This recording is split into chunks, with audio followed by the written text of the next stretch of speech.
How to delete all messages on Messenger.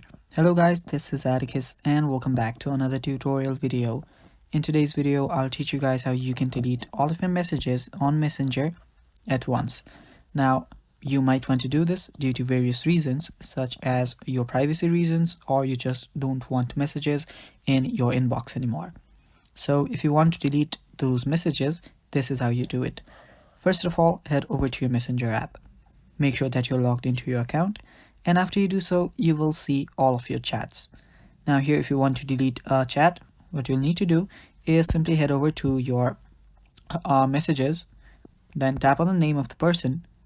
After you do so, simply scroll down and you should see an option that says delete all messages. Now if you're on Android, this is how you do it. You will see a 3 dots on the top right. Tap on it and you will get delete messages option. Tap on it and you can delete it. The other way here is simply going here and then swiping on this. You will see the more option.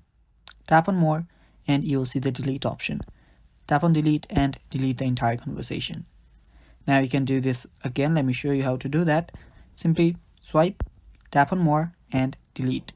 So yeah, that is how you delete all messages in Messenger at once. Thanks for watching guys. That is all for the video. Stay tuned for more and bye bye.